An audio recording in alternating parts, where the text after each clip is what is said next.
Assalamualaikum warahmatullahi wabarakatuh. Bismillahirrahmanirrahim. Alhamdulillahirabbil alamin. Assalatu wassalamu ala asyrafil anbiya'i wal mursalin Sayyidina Muhammad wa ala alihi wa sahbihi ajma'in. Rabbi shrah li sadri wa yassir li amri wahlul 'uqdatam min lisani yafqahu qawli.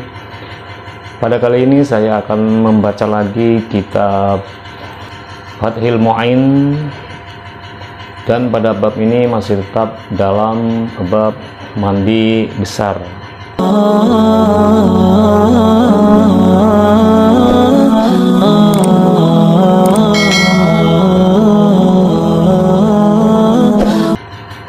Qala al-mu'allifu Syekh Zainuddin Ibnu Abdul Aziz Al-Malibari berkata, siapa itu pengarang kitab yang bernama Syekh Zainuddin bin Abdul Aziz Al-Malibari, tilmidil Allamah Ibni Hajar Al-Haytami, merupakan murid dari ulama yang alim yaitu Ibnu Hajar Asy-Syafi'i, golongan Asy-Syafi'i. Far'un, satu cabang permasalahan. Lau salah, jika mandi siapa itu orang li janabatin karena junub, wanahwi dun jumatin, atau umpamanya mandi untuk sholat Jumat, biniyatihima, dengan niat mandi junub dan mandi Jum'ah, hasolah, maka berhasil apa itu keduanya. Yang perlu diperhatikan, mandi junub itu adalah hukumnya wajib, sedangkan mandi Jumat itu hukumnya adalah sunnah bagi orang yang mau sholat Jumat. Waktunya mulai dari sunnah mandi Jumat itu mulai dari terbitnya fajar. Lau irtasal al-jana li janabatin wa nahwi jum'atin biniyatihi ma hasala. Misalkan ada seseorang mandi junub di hari Jumat dan juga berniat mandi untuk hadir ke sholat Jumat. Awalnya niat mandi junub dan berniat mandi sunnah untuk hadir ke sholat Jumat. Hasolah, maka sekaligus ia mendapat dua hal. Yang pertama, hadas junubnya sudah hilang. Yang kedua, kesunatan mandi untuk hadir ke sholat Jumat itu sudah mendapat kesunahan seperti itu. Wa ingkana, dan jika ada al-afdalu, apa itu yang lebih utama, ifradu kullin, ini menyendirikan semuanya. Walaupun yang lebih utama yaitu menyendirikan semuanya, yang lebih utama itu dilakukan sendiri-sendiri, misalnya seperti niat mandi junub dulu, setelah selesai mandi junubnya baru berniat lagi mandi sunnah untuk hadir ke sholat Jumat, itu yang lebih utama. Tapi misalkan sekali mandi berniat dua kali, berniat yang pertama menghilangkan junub, yang kedua berniat sunnah mandi Jumat untuk menghadiri sholat Jumat, itu sudah berhasil. Au li ahadima, atau karena salah satunya waslu janabatin wa jum'atin, hasolah, maka berhasil apa itu ahaduhuma faqat, semata. Kalau saja niatnya hanya satu saja, misalnya walaupun di hari Jumat niatnya cuma menghilangkan hadas besar saja, walau di hari Jumat, maka mandi junubnya itu yang dapat. Mandi sunnah untuk hadir ke Jumat itu tidak ada. Misalkan hanya berniat mandi sunnah saja di hari Jumat, maka yang ada itu adalah mandi sunnah untuk hadir ke Jumat, sedangkan mandi junubnya itu belum, seperti itu. Terus selanjutnya, walau ahdasah, dan jika hadas kecil siapa itu orang, tsumma ajnabah, kemudian junub siapa itu orang, kafah maka cukup, waslun apa itu membasuh, wahidatun sekalian. Waslun apa itu mandi, wahidun sekalian. Seandainya orang hadas kecil, ada orang hadas kecil kemudian junub, maka cukup dengan niat mandi besar saja. Misalkan ada orang hadas kecil, wudhunya batal misalnya, kemudian orang itu junub, maka orang itu cukup dengan berniat mandi besar saja. Wa illam yanwih, dan walaupun tidak berniat siapa itu orang, ma'hu serta itu mandi, al wudu'ah kepada wudu, wala rotabah, dan tidak mengurutkan siapa itu orang, a'do'ahu kepada anggota wudunya orang. Walaupun orang tersebut tidak berniat wudu, tidak menertibkan basuhan anggotanya. Walaupun orang itu tidak berniat wudu, misalkan cuman mandi besar saja, niat mandi besar saja, walaupun orang itu tidak berniat wudu dan tidak menertibkan basuhan anggota wudunya, maka wudunya itu tetap ada seperti itu. Artinya wudunya itu masih ada, artinya apa? Karena hadas kecilnya itu sudah hilang, mengikuti hilangnya hadas besar seperti itu. Jadi tidak usah berwudu lagi, asalkan tidak menyentuh kepada hal yang membatalkan wudu.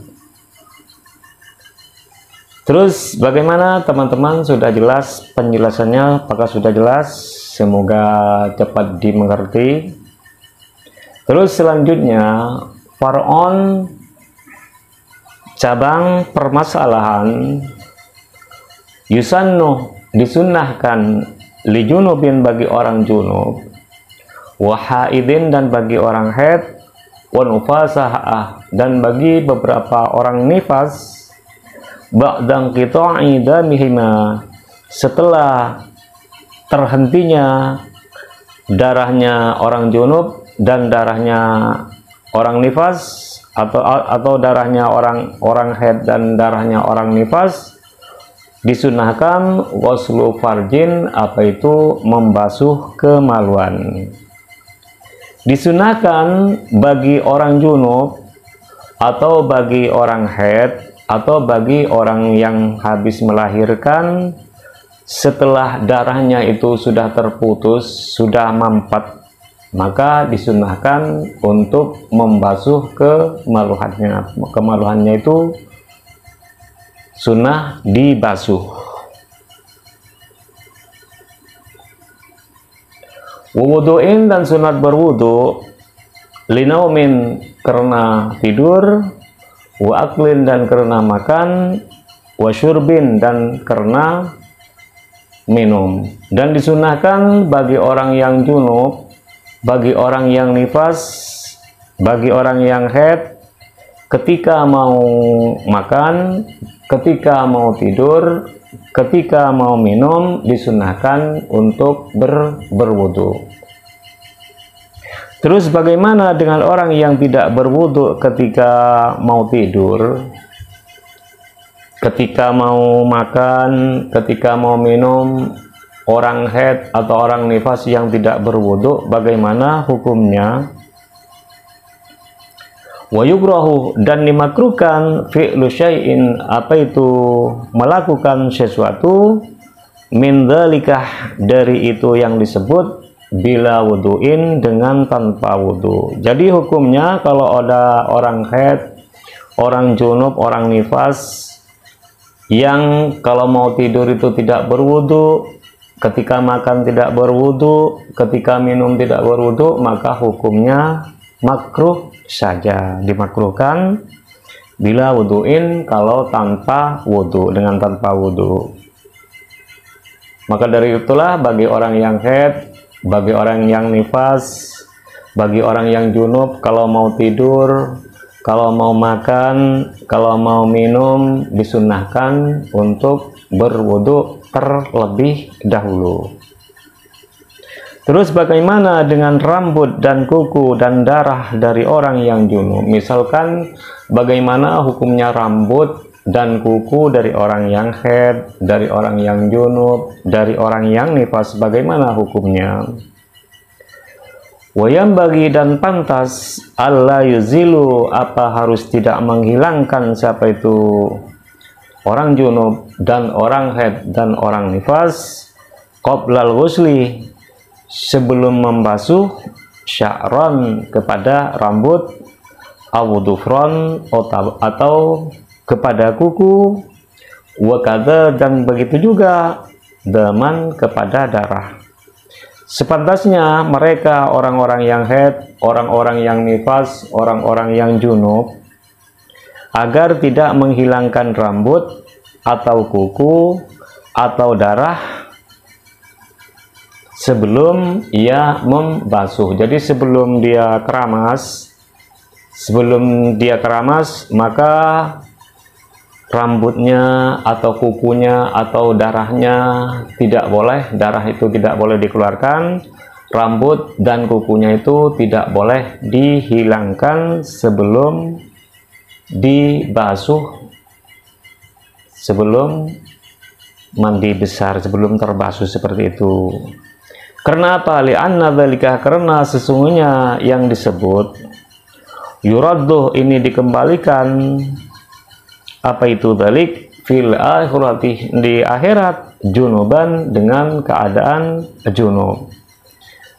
Kenapa? Karena nanti pada akhirat dikembalikan, di akhirat nanti mereka-mereka itu dalam keadaan junub. Jadi kalau sampai kukunya terlepas, rambutnya terlepas sebelum dikeramasi atau darahnya dikeluarkan, maka nanti di akhirat itu katanya datangnya di dalam keadaan junub, artinya tidak bersih. Terus selanjutnya, bolehkah mandi besar atau mandi kecil dengan membuka aurat? Bolehkah kita ketika mandi itu membuka aurat, auratnya itu dibuka, bolehkah? Wajaz, dan boleh takasufun, apa itu membuka aurat, lahu untuk mandi, ayil waslih, yakni untuk mandi, fi khulwatin, di dalam tempat yang tersembunyi atau di dalam tempat yang sepi, au bihadrati man, atau di sisi orang, yajuzu, yang boleh, nadruhu, apa itu melihatnya orang, ila auratihi, kepada aurat orang, kazaujatin, seperti istri, wa amatin, dan budak perempuan. Dan boleh membuka aurat ketika mandi itu, mandi kecil atau mandi besar, boleh membuka aurat ketika di tempat yang tersembunyi, atau boleh membuka aurat di sisi orang yang boleh melihat auratnya, seperti mahram, seperti itu. Maka ia boleh membuka aurat di depan istri, di sisi istri, atau di sisi budak perempuan. Itu diperbolehkan, bukan wajib, itu diperbolehkan. Akan tetapi kalau dibuka auratnya banyak orang selain muhrimnya, maka ia hukumnya haram. Dan akan tetapi wasyatruh, dan utawi itu menutupi aurat, afdoluh, ini lebih utama. Akan tetapi walau di samping, di sisi istri atau di sisi budak perempuan atau di sisi mahram, akan tetapi yang lebih utama yaitu menutup aurat. Tapi membukanya itu hukumnya boleh. Terus selanjutnya, waharuma, dan haram, apa itu membuka aurat, ingkanah, jika ada samah di situ, man, siapa orang, yahrumu, yang haram, ladruhu, apa itu melihatnya orang, ilaiha, kepada itu aurat. Dan haram membuka aurat walaupun berada di tempat yang sepi jika ada orang yang haram melihat aurat, seperti yang bukan muhrim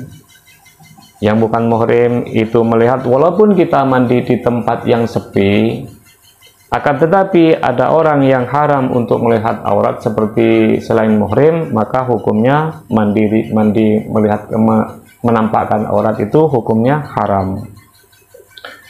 Kama seperti sesuatu harumah yang haram apa itu membuka aurat fil khulwati di dalam tempat yang sepi bila hajatin dengan tanpa kebutuhan. Sama haramnya dengan kita membuka aurat di tempat yang sepi kalau tidak ada kebutuhan seperti itu.